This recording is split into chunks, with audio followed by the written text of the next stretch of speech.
Well, welcome back. Hope you had a good break there. Whatever you've been doing since our last session. Don't know how long that's been, but I hope it's been a good interim for you. You've learned some stuff about yourself, that you've been able to debrief those God sightings, His work in your life, and that you're noodling on some of these issues of what it means to be a missional follower of Jesus. Because after all, this is session 4 of a 12 session, and you can't possibly yet have figured out what it is to be a missional follower of Jesus. That doesn't happen till the very end of session 12. But as a neophyte into this, welcome back. And those of us who are very learned in this are letting you in on our secrets. Now, here's a biggie. We've talked about, and you know, but I have to fill up this space because this is a 30-minute session, no matter if I have anything to say or not. So we've talked about Big C Missional Church, of what God is up to in the world, what kind of culture supports that. But I want to bring, starting with this session, let's just get right to you, right to your point. And for the next few sessions, I'm going to talk about how God uses a spiritual preparation process, or just basically a preparation process, not a planning process, to pull you into being the kind of person and pull you along on this developmental path. In fact, most of us human beings, whether it's in our lives or organizationally, we tend to think about approaching the future through prediction and planning. And so, you know, I get my monthly report from the annuity folks, and I think, oh, what we did last month, we should certainly do again next month. Unless it's a bad month, and then I'll hope it's not like that. But I mean, we and then predict out, a year of this kind of growth on into the next year. I mean, how crazy is that? Or we predict that we're going to have great health for the next year. Or we predict that our kids are going to, just follow their path and won't have 5 accidents as they get their driver's license. Or we predict that the people around us will behave. Or that tornadoes will leave us alone. It's funny, isn't it? We predict our future based on typically just taking what we have and pushing that, and none of us know what's coming our way. Now, with that good news, I could terrorize you and paralyze you and send you into fear and anxiety. And if you're not worried, then I've not done my job. If you've not reached for the Prozac yet, then I'm not having my intended impact on your life. But because the truth is, it's hubris that keeps human beings believing that we can predict the future. That's craziness. Just ask Job. So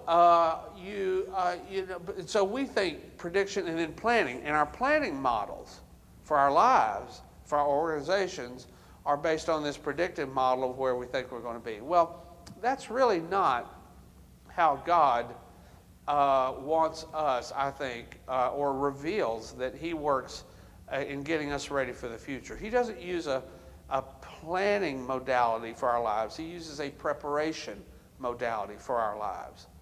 And that preparation modality has some key components to it. But I'll just start by saying that that actually there's some scriptural examples for what I mean, just to kind of make sure you understand, not that you don't understand, make sure I explain what I mean by preparation.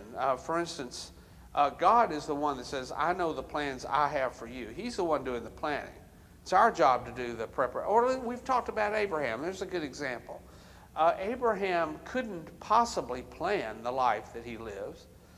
In fact, how can you even plan a trip to a place that you don't know the destination? I map quested my way to Findlay from Columbus, Ohio airport, but if I just put in Columbus, Ohio airport, or Port Columbus as MapQuest made me do, but with no destination, there's no way you can get a MapQuest if you don't have both ends of the destination worked out. Well, that's a planning model. But you can prepare, if you're Abraham, for a life. When God says, I'm going to take you somewhere, I'll show you.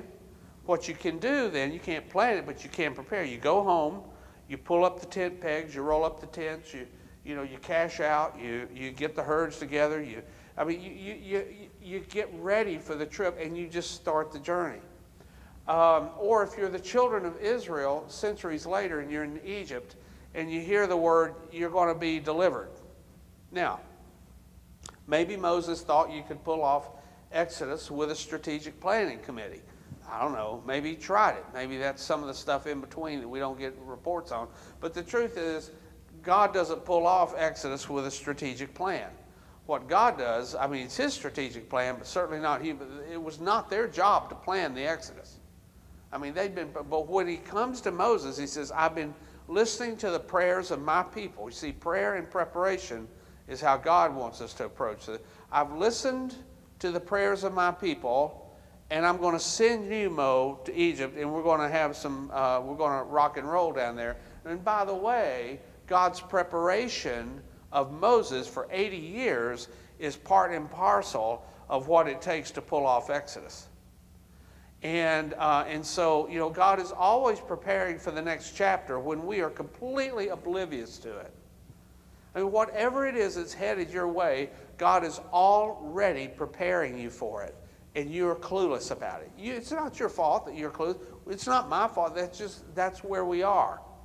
And so what happens then, of course, is that Moses goes down and confronts the most powerful person on earth with this story. I've been talking to a bush, and I'm telling you, let these people go. It's an incredible story. Now, the Israelites, the slaves, what was their role in Exodus, since it wasn't planning?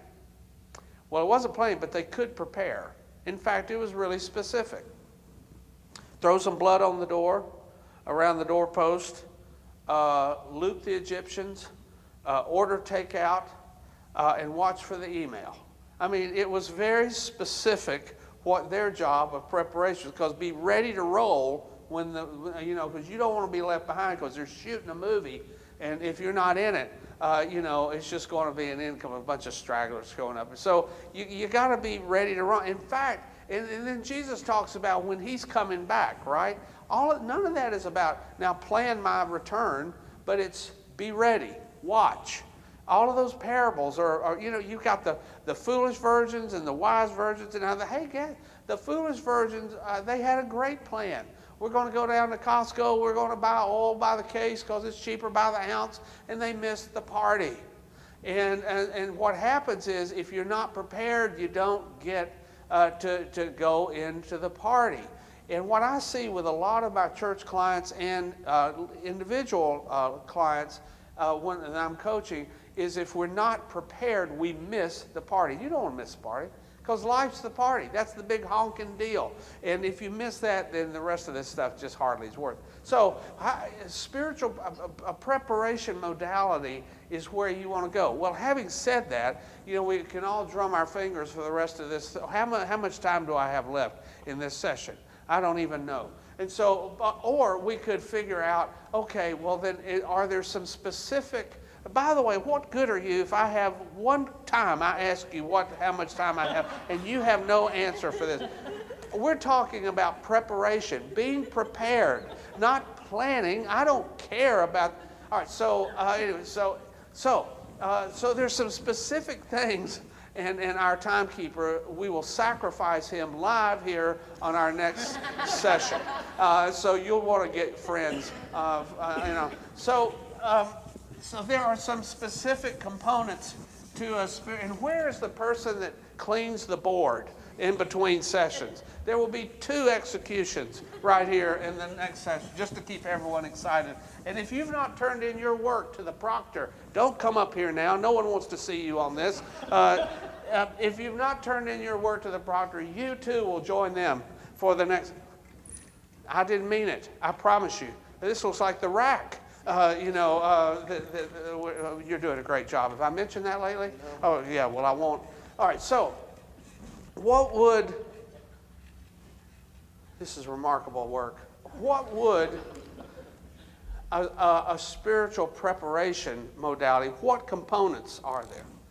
And these are those. It's vision, values, results, strengths, and learnings. Now, right now, these are just words to you that you're desperately trying quickly to copy down, so you don't want to miss it. And I don't blame you, because this is the best stuff you've ever heard. But a spiritual preparation means that we're paying attention to what is God trying to show us about our lives and about our way into the world. I'm going to come back to this in a minute. How will we support that in our actions? We'll have a whole session next time on the behaviors that are required to support it. How will we know we're making progress? See, that's the scorecard piece of our lives and what we're celebrating. What do we have to work with? That's what God has put into our backpack for this part of the journey. And how are we dialing in the learnings that we're getting from our debriefing and everything else? And so it's an important aspect of spiritual preparation to know that God is always working these 5 questions in our lives, these 5 arenas, to get us ready for the next piece. For the rest of our time today, which involves 20 minutes, I'm just being told by a new scorekeeper that we've brought in, do not pay attention to the screams of the old one. So I want to talk about this first item here of vision, and how it is that God works through that to prepare us for our lives. Because as your life is developing, that is your missional duty as a follower of Jesus, to become the person that God wants you to be. That's the discipleship process that this course is all about. Well, I do find, by the way, that word vision is problematic. I think it's because we have had 20, 30 years now of a lot of folks talking about vision. You hear that word all the time. And people are a little tired of hearing about, particularly from leaders, their vision. But what I've discovered is that people aren't tired of vision. They're just tired of talking about vision. Because everywhere I run into people who are actually living with vision, they are completely energized by it. The luster's not been worn off. They're not unexcited about it. They have a great passion. And by the way, maybe passion is a word that some of you can substitute here, or the word mission may mean more of you, but it's that point of people knowing what's the point, knowing what's their life. Some people use the word call for this in spiritual discussions. I don't care what word it is. The important thing here is that there's a narrative that is causing you to live your life forward in a way that's an upward road toward becoming the person that God has you to be. Now, how do we come to this? For some of us, maybe it is a moment where God himself seems to just lay it open for us. I have talked with people that have that clear and that kind of an experience.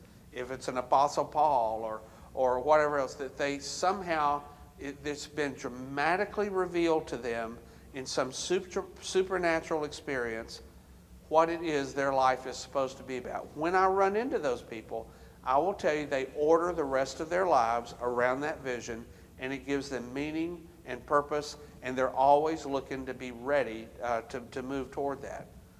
I will also say that most people that I talk to have not had that experience.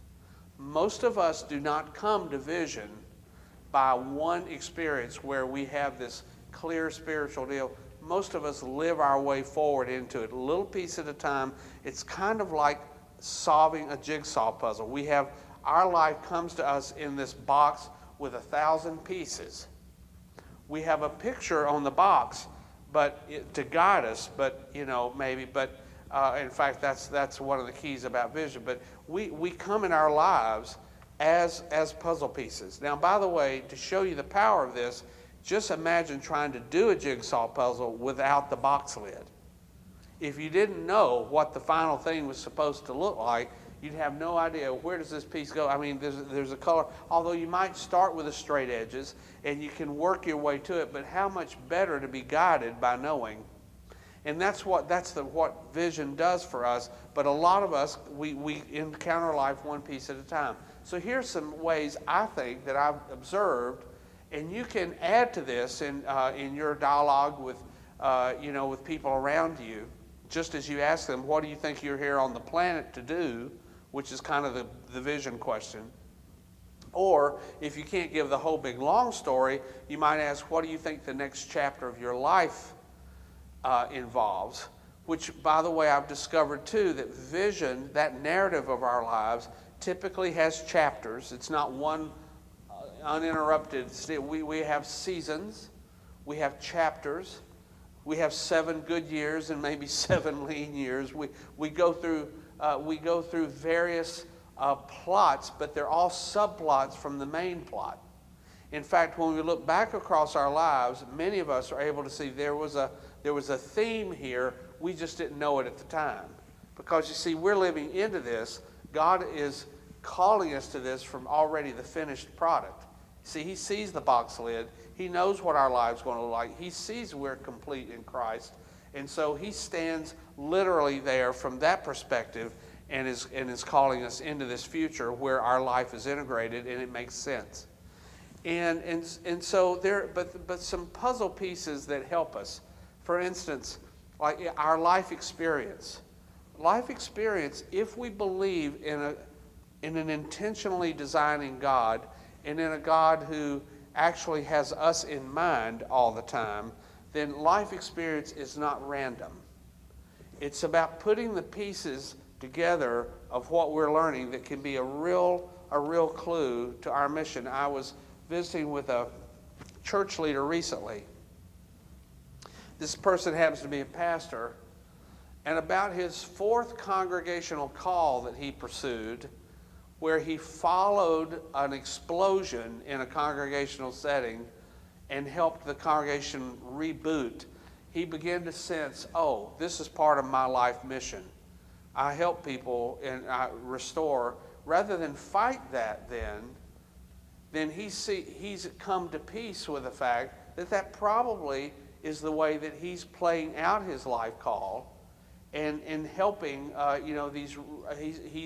and by the way, if you're familiar with Gallup's Strengths Finder, he has restorative as one of his main strengths. Well, that would make sense, wouldn't it? That God would put into his backpack this capacity to help people back to, kind of the midline, back to the idea. And he is a restorer. He does that. Well, that's making sense out of life experience to understand our mission. But we have other clues as well, like personality. Personality is not something that, and I'll come back to this in another session. Personality is critical. It's not random, and it's not just our preferences. Our personalities are the way that we prefer to process the world and the environment